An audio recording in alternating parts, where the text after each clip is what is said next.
दोस्तों, यह कहानी मेरी संस्कारी पत्नी की है। यह हमारी एक सच्ची घटना है जो हम पति पत्नी के साथ बीती है। इस घटना के बाद हम दोनों बहुत खुश हैं और खुशहाल जिंदगी जी रहे हैं। हमारी नई नई शादी हुई है। हमारी शादी को अभी तक 6 महीना ही हुआ है। शुरुआत में हमें ज्यादा कुछ मालूम नहीं था। हुआ यूं कि हम पति पत्नी एक दिन ट्रेन से लंबे सफर के लिए जा रहे थे। हम दोनों ट्रेन में चढ़ गए। हम शाम को करीब 6 बजे ट्रेन में चढ़े थे। हमको ट्रेन में पूरी रात निकालनी थी। ट्रेन में बहुत भीड़ थी, अंदर कहीं भी जगह नहीं मिली थी। हम दोनों थोड़ी देर खड़े रहे, फिर हम स्लीपर में पहुंच गए। उस दिन मेरी पत्नी ने पीले रंग की साड़ी पहनी थी जिसमें उसका फिगर एकदम साफ दिख रहा था। सब लोग उसे ही देख रहे थे। मेरी पत्नी हमेशा साड़ी पहनती है। उस दिन भी उसने साड़ी पहनी थी। साड़ी में वह बहुत मस्त लग रही थी। तब ठंड का मौसम चल रहा था। ट्रेन चल दी। फिर एक जरा सी जगह मिली, उसमें एक ही लोग आ सकता था। मैंने अपनी पत्नी से कहा, तुम उस सीट पर चली जाओ। लेकिन मेरी पत्नी बोली, नहीं नहीं, तुम बहुत थके हो, तुम उस पर बैठ जाओ। उसके सामने 2 मजदूर बैठे थे। उनकी उम्र लगभग 26 से 28 साल की होगी।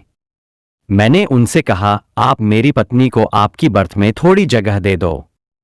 मजदूर बोला, कोई बात नहीं, आप भाभी जी को यही बर्थ में बैठने दो। मैं और मेरा दोस्त भी एडजस्ट करके इसी बर्थ में सो जाएंगे। मुझे मजदूर बहुत अच्छे स्वभाव का लगा, इसलिए मैं खुश हो गया। मेरी पत्नी भी खुश होकर उसकी बर्थ में उसके साथ बैठ गई। दोस्तों, ठंड का मौसम था और ठंड भी बहुत लग रही थी। रात भी गहरी हो गई थी। धीरे धीरे कब आंख लग गई, मुझे पता ही नहीं चला। रात के करीब 1 बजे मेरी नींद खुली। तब पूरी ट्रेन में सन्नाटा सा था। कुछ भी आवाज नहीं आ रही थी, लेकिन कोई औरत की आवाज आ रही थी। पहले तो मैं कुछ समझा नहीं, लेकिन जब मेरी नजर सामने वाली बर्थ पर गई तब मैं एकदम से डर गया। एक मजदूर सो गया। ऊपर वाला मजदूर करवट बदल कर सो गया। मेरी पत्नी ने भी धीरे से अपने कपड़े ठीक किए और टॉयलेट में जाने के लिए खड़ी हुई। जैसे ही वह टॉयलेट की तरफ गई, मैं भी उसके पीछे चल दिया। मैं पीछे से देख रहा था कि मेरी पत्नी को चलने में भी दिक्कत हो रही थी। मैं उसके पीछे चुपचाप चल रहा था। उसको यह पता नहीं था कि मैं उसके पीछे आ रहा हूं। जैसे ही उसने टॉयलेट का दरवाजा खोला, मैं भी टॉयलेट में घुस गया और मैंने अपनी पत्नी के मुंह को दबाकर अंदर खींच लिया। मैंने झट से अंदर से टॉयलेट के दरवाजे को बंद कर दिया। मुझे देखकर मेरी पत्नी डर गई।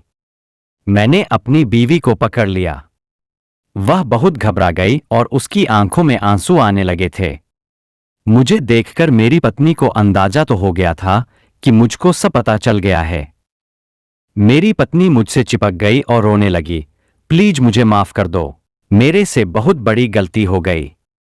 मैं जाने अनजाने में क्या कर बैठी, मुझे कुछ पता नहीं चला। वह मुझे पकड़ कर रोने लगी। अब मुझे उस पर दया आने लगी। मैंने उससे कहा, प्लीज चुप हो जाओ और जो भी हुआ वह मुझे सच सच बता दो।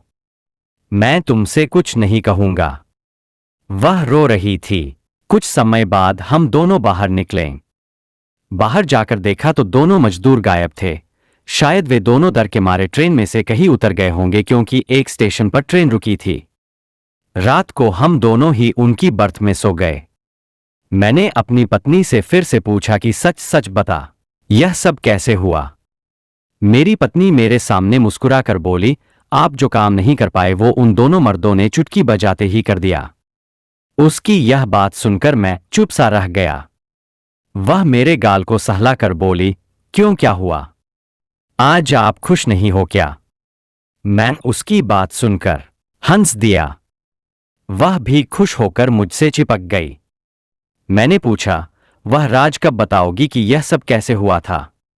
वह मुझे पकड़कर बोली, जब हम दोनों घर पर जाएंगे तब मैं आपको पूरा राज बताऊंगी कि कैसे इन दोनों ने मेरे साथ यह सब किया।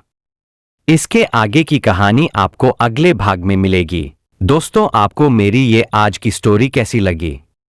प्लीज कमेंट में जरूर बताएं।